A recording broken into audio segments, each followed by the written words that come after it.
Chant 5, chapitre 24. Les planètes édéniques situées en dessous de la Terre. Sri Sukadev Goswami dit: Ô roi, certains historiens, narrateurs des Puranas, affirment qu'à 10 000 yojana, 130 000 kilomètres, en dessous du Soleil, se trouve la planète Rahu, qui se déplace comme une étoile. Le dévamètre de cette planète, qui est le fils de Simhika, est le plus odieux de tous les Asuras. Toutefois, bien qu'il soit complètement indigne d'assumer la position de Deva ou de divinité responsable d'une planète, il n'en a pas moins obtenu ce poste par la grâce de Dieu, la personne suprême. Je te reparlerai de lui plus tard. Le globe solaire, source de chaleur, a un diamètre de 10 000 yojana, 130 000 kilomètres. Celui de la Lune est de 20 000 yojana, 260 000 kilomètres, et celui de Rahu de 30 000 yojana, 390 000 kilomètres. Jadis, au cours de la distribution du nectar, Rahu chercha à créer quelques dissensions entre le Soleil et la Lune en s'interposant entre eux. Rahu se montre en effet hostile aussi bien envers le Soleil qu'envers la Lune, si bien qu'il cherche toujours à voiler leurs rayons les nuits de nouvelle et de pleine lune. Lorsque les Devas du Soleil et de la Lune font savoir à Sri Vishnu que Rahu les attaque, le Seigneur souverain se sert de son disque, le Sudarshan Chakra, pour les protéger. Sudarshan est le bhakta le plus cher au Seigneur et il jouit d'une faveur particulière auprès de lui. La chaleur intense produite par son rayonnement et destinée à faire périr les abhaktas se révèle intolérable pour Rahu, qui, effrayé, s'empresse de fuir. Au moment où Rahu importune le Soleil ou la Lune, il se produit ce que les gens appellent communément une éclipse. À 10 000 yojana, 130 000 kilomètres, en dessous de Rahu, se trouvent les planètes connues sous les noms de Siddhaloka, Charanaloka et Vidyadharaloka. En dessous de Vidyadharaloka, de Charanaloka et de Siddhaloka, dans la portion de l'espace qu'on appelle Antariksha, se trouvent les lieux de plaisir des yakshas, des rakshasas, des pishachas, des fantômes et autres êtres du même genre. Cet Antariksha s'étend aussi loin que souffle le vent, aussi loin que les nuages flottent dans le ciel. Au-dessous, il n'y a plus d'air.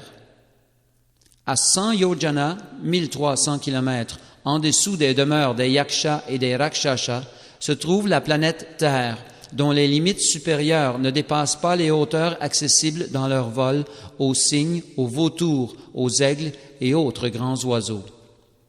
Ô roi Parikshit, en dessous de cette terre se trouvent encore 7 planètes, nommées Atala, Vitala, Sutala, Talatala, Mahatala, Rasatala et Patala. J'ai déjà expliqué la situation du système planétaire terrestre. La largeur et la longueur des 7 systèmes planétaires inférieurs sont exactement identiques à celles de la Terre.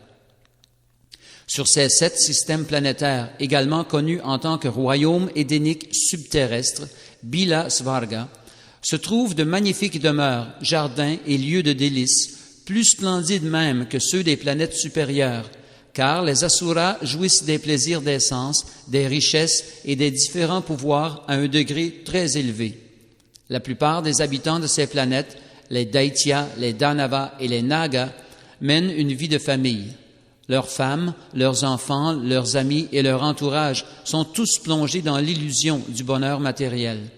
Si les Devas sont parfois contrariés dans leurs plaisirs, les habitants de ces planètes jouissent, eux, d'une vie exempte de toute inquiétude. On conçoit donc qu'ils soient très attachés à leur bonheur factice. Ô roi Parikshit, dans cette imitation de paradis connue sous le nom de Bila Svarga, habite un grand asura nommé Maya Danava. Artiste et architecte fort doué, il y a construit de nombreuses cités décorées de brillantes façons.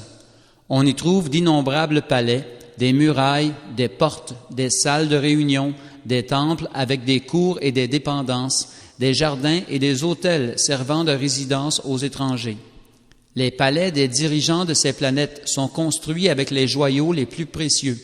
Ils sont toujours peuplés de nagas et d'asuras, ainsi que de nombreux pigeons, perroquets et autres oiseaux analogues.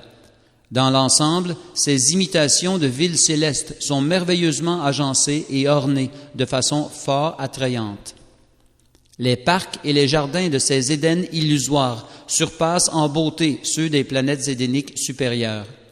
Les arbres qu'étreignent les lianes ploient sous la lourde charge des fruits et des fleurs qui emplissent leurs branches et ont ainsi une apparence extraordinairement belle.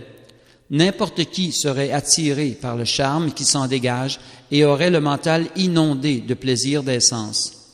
On y trouve également de nombreux lacs et bassins à l'onde pure, dont la surface est agitée par les sauts des poissons et décorée de 1000 fleurs, parmi lesquelles des lys, des kuvalayas, des kalaras, ainsi que des lotus rouges et bleus. Des couples de chakravaka et beaucoup d'autres oiseaux aquatiques nichent sur ces lacs et s'ébattent constamment dans la joie. Leur chant, doux et agréable à l'oreille, incite à satisfaire les sens. Étant donné que le soleil ne brille pas sur ces planètes sises en dessous de la terre, le temps ne s'y divise pas en jour et en nuit, si bien que la peur causée par l'influence du temps n'y existe pas. C'est là que vivent nombre de grands serpents qui portent sur leur tête des joyaux dont l'éclat dissipe l'obscurité dans toutes les directions. Grâce aux vertus des boissons, des élixirs et des bains qu'ils préparent à partir de plantes aux effets merveilleux, les habitants de ces planètes échappent à toute angoisse et à toute maladie. Ils n'ont pas de cheveux gris ni de rides et ne souffrent pas de sénilité. Leur corps ne perd pas de son éclat, leur transpiration n'est pas malodorante et ils ne sont jamais gênés par la fatigue ni par le manque d'énergie ou d'enthousiasme propre à la vieillesse. Ils ont une existence des plus agréables et ne craignent la mort sous aucune forme, sinon celle que cause, au moment fixé, la puissante radiance du Sudarshan Chakra de Dieu, la personne suprême. Lorsque le disque Sudarshan pénètre dans ces régions, son éclat inspire une telle crainte aux femmes enceintes des Asuras qu'elles font toutes des fausses couches. Ô roi Parikshit, je vais maintenant te décrire l'un après l'autre les différents systèmes planétaires inférieurs, en commençant par Atala. Sur celui-ci se trouve un Asura du nom de Bala, fils de Maya Danava, qui a créé 96 variétés de pouvoirs surnaturels, dont certains sont encore utilisés par de prétendus yogis et swamis afin de tromper la masse des gens. Seulement en bâillant, le démon Bala engendra 3 sortes de femmes, dites Svairini, Kamini et Punchali. Les Svairini aiment à épouser des hommes appartenant au même groupe social qu'elles. Les Kamini épousent des hommes de n'importe quel rang et les Punchali passent d'un mari à l'autre. Si un homme se rend sur la planète Atala, ces femmes s'emparent immédiatement de lui pour lui faire ingurgiter une boisson préparée avec une drogue connue sous le nom d'Hataka, cannabis indica. Cette boisson enivrante lui confère une grande vigueur sexuelle que les femmes exploitent pour leur plaisir.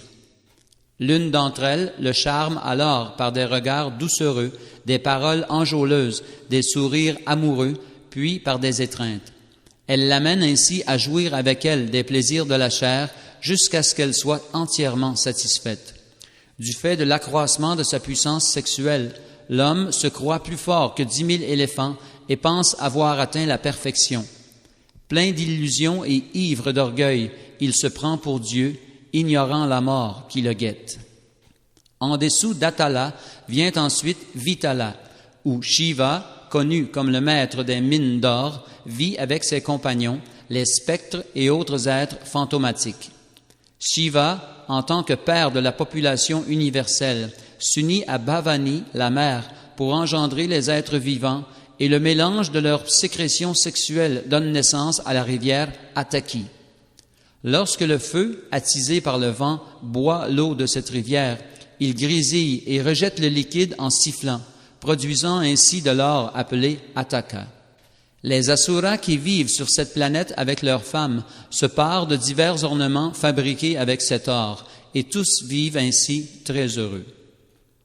En dessous de Vitala se trouve une autre planète, Sutala, où vit encore l'illustre fils de Maharaj Virochana, Bali Maharaj, renommé comme le plus vertueux de tous les rois.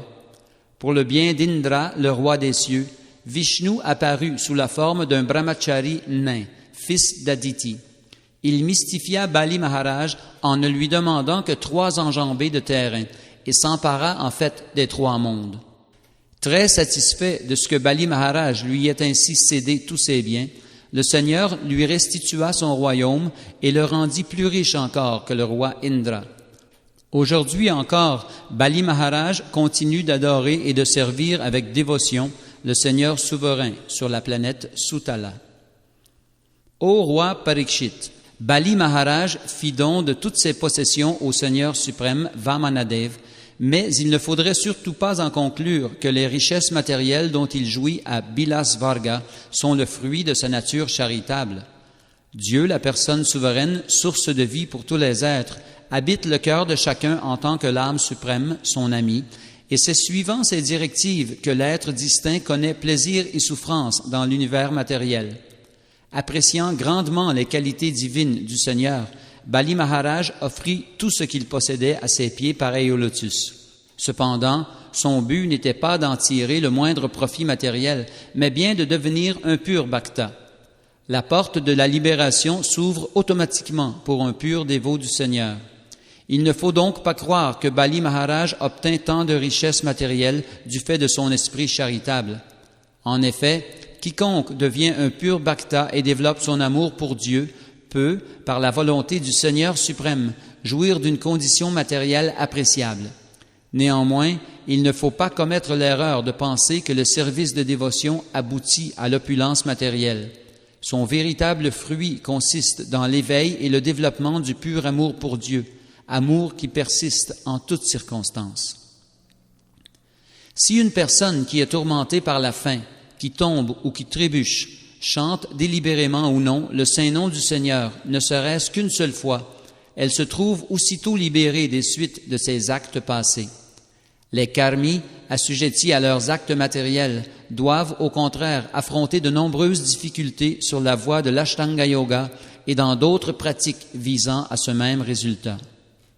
Le Seigneur souverain qui se trouve dans le cœur de chaque être en tant qu'âme suprême consent à devenir la propriété de ses dévots, comme Narada Muni. Autrement dit, il confère l'amour pur à de tels bhaktas et se donne lui-même à ceux qui l'aiment d'un cœur pur.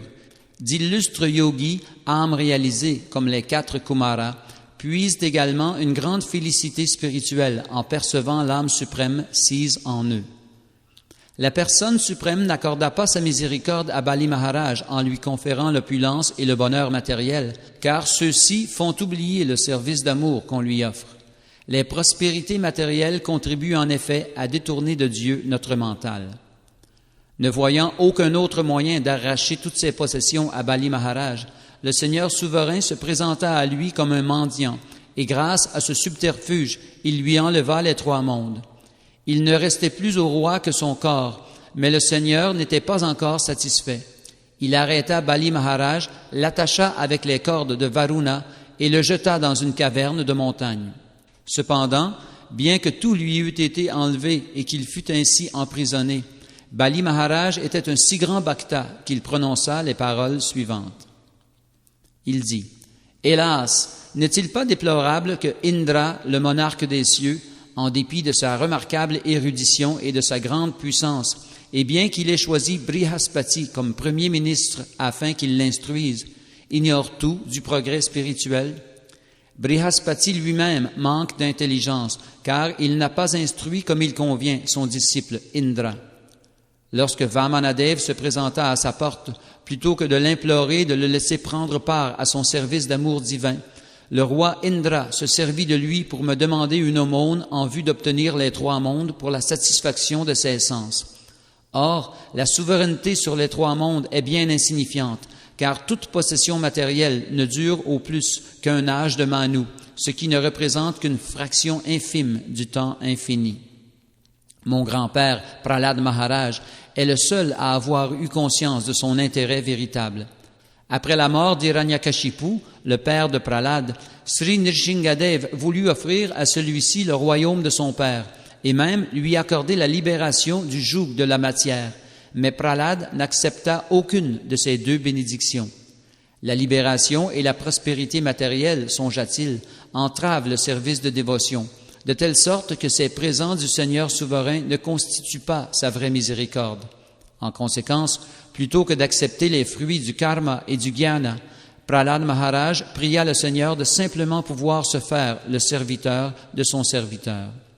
Ceux qui, comme nous, éprouvent encore de l'attachement pour les plaisirs matériels, qui sont contaminés par les gunas et privés de la miséricorde de Dieu, la personne suprême, ne peuvent suivre la voie suprême adoptée par Prahlad Maharaj, ce prestigieux dévot du Seigneur. Shukadev Goswami poursuivit. Ô roi Parikshit, comment pourrais-je suffisamment rendre gloire à Bali Maharaj? Le Seigneur souverain, maître des trois mondes, qui fait preuve d'une compassion extrême envers ses dévots, se tient à sa porte, une masse d'armes à la main.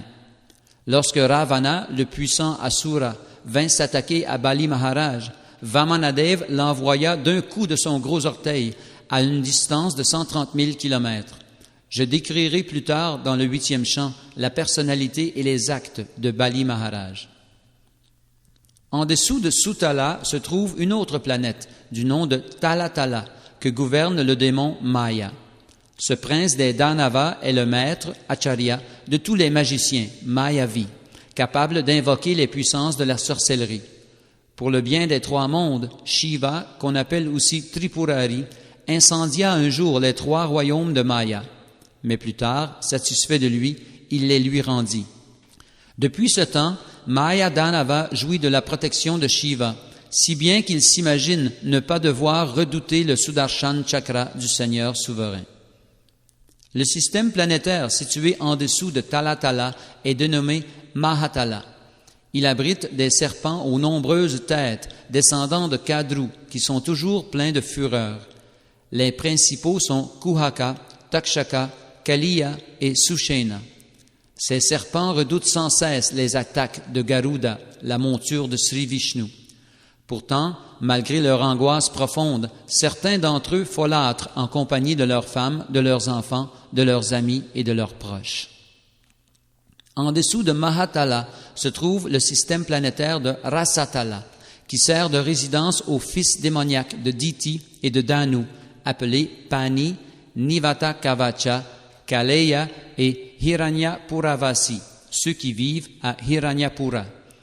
Ils sont tous des ennemis des Devas et vivent dans des trous comme les serpents. Dès leur naissance, ils font preuve d'une puissance et d'une cruauté extrême, mais bien qu'ils soient fiers de leur force, ils sont toujours vaincus par le Sudarshan Chakra du Seigneur souverain qui gouverne tous les systèmes planétaires. Lorsqu'une messagère d'Indra du nom de Sharama chante un certain mantra de malédiction, les asuras vivant sur Mahatala, semblables à des serpents, sont envahis par la peur. En dessous de Rasatala se trouve un autre système planétaire nommé Patala ou Nagaloka, où vivent de nombreux serpents démoniaques, maîtres de Nagaloka, tels que Sankha, Kulika, Mahashanka, Sveta, Dhananjaya, Dhritarashtra, Shankachuda, Kambala, Asvatara et Devadatta, tous conduits par Vasuki. Ils sont pleins de colère et ont de nombreuses têtes. Certains serpents en ont 5, d'autres 7, 10, 100 ou encore 1000, toutes ornées de joyaux précieux. La lumière qui en émane éclaire tout le système planétaire de Bila Svarga.